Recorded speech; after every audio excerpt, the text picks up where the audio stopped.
Assalamualaikum warahmatullahi wabarakatuh. Masih bersama kami di channel Kenyataan Hidup.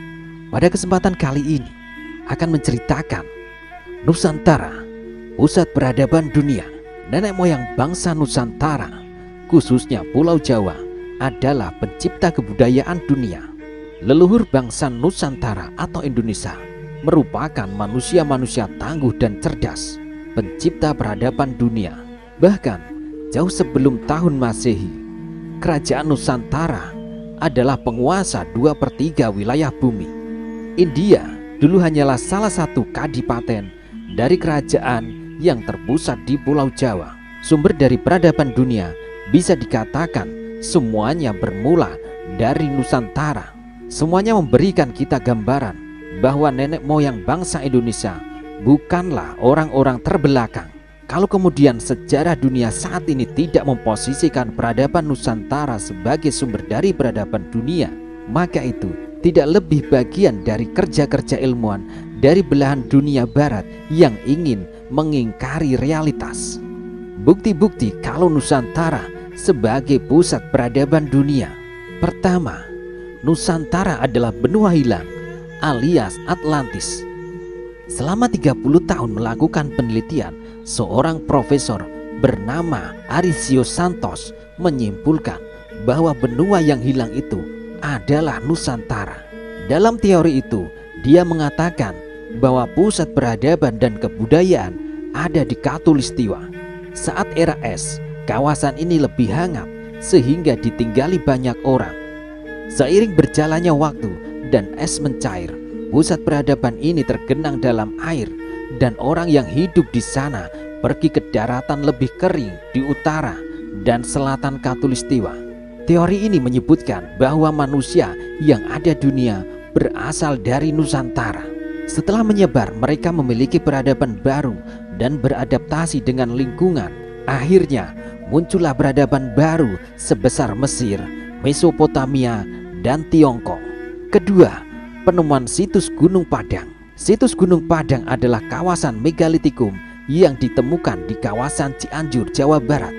Di tempat ini terdapat batuan dari masa lalu yang berserakan tidak karuan.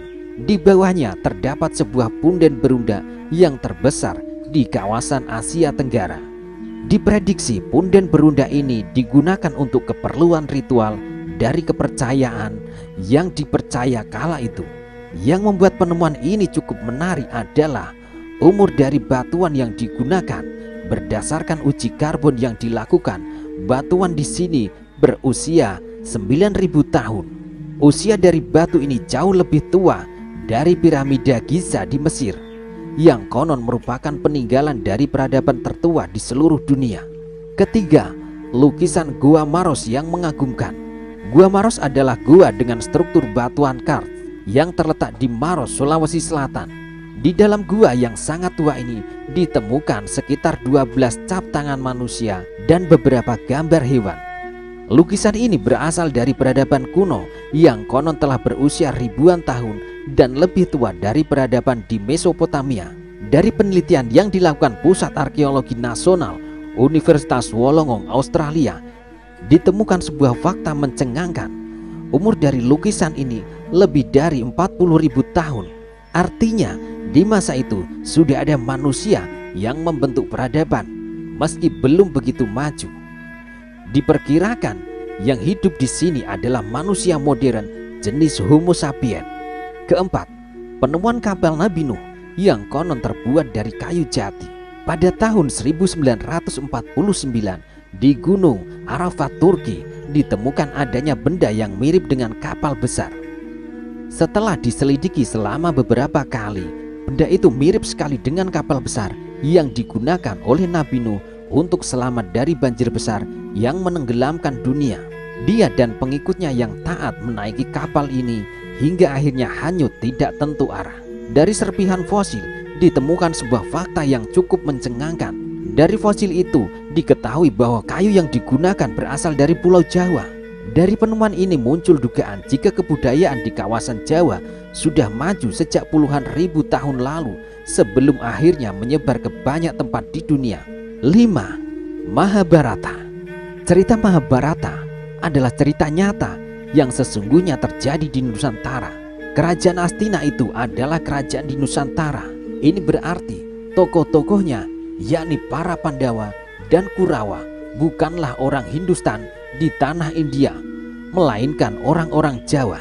Keterlibatan kerajaan-kerajaan lainnya dalam perang Baratayuda adalah kerajaan-kerajaan kecil yang berada di belahan dunia lainnya. Ini menegaskan bahwa kerajaan di Nusantara adalah sebuah wilayah dengan kekuatan dan kekuasaan politik yang sangat besar karena bisa menyeret kerajaan lainnya untuk berperang.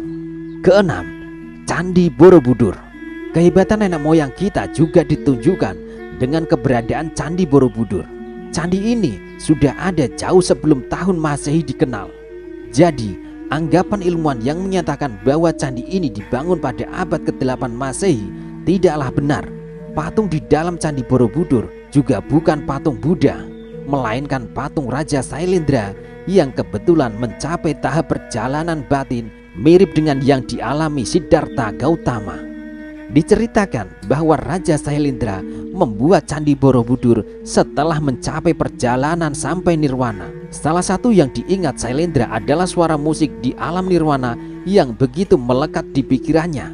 Lalu Sailendra berusaha menemukan atau menciptakan alat yang bisa mengeluarkan suara seperti yang diingatnya. Dari pencarian ini diciptakanlah gamelan yang di Jawa dikenal dengan gamelan Laras Salendro. Jadi, nenek moyang bangsa Nusantara adalah mereka-mereka yang menjadi pencetus peradaban dunia. Nusantara adalah pusat dari semua peradaban dan asal muasal dari semua peradaban di planet bumi ini. Benar atau tidak, percaya atau tidak, kembali kepada diri kita. Anggaplah semua cerita ini benar, maka sangat pantas bagi kita untuk bangga, kemudian menguatkan rasa percaya diri kita bahwa kita adalah manusia-manusia unggul. Kalau kemudian kita menjadi terpuruk seperti saat ini, semua itu karena ulah kita yang melupakan asal-usul kita, siapa sesungguhnya kita, dan dari mana kita berasal. Demikianlah sekelumit ulasan tentang Nusantara, pusat peradaban dunia. Semoga cerita ini dapat menambah sedikit wawasan akan keberagaman sejarah Nusantara. Apabila terdapat kesalahan dalam pengucapan atau versi dan masukan, jangan ragu untuk mengoreksi kami di kolom komentar. Jika dirasa bermanfaat, silahkan like, subscribe, dan share video ini. Akhir kata, semoga kita selalu diberkahi dalam menjalani kehidupan ini. Terima kasih telah menyaksikan video ini. Wassalamualaikum warahmatullahi wabarakatuh.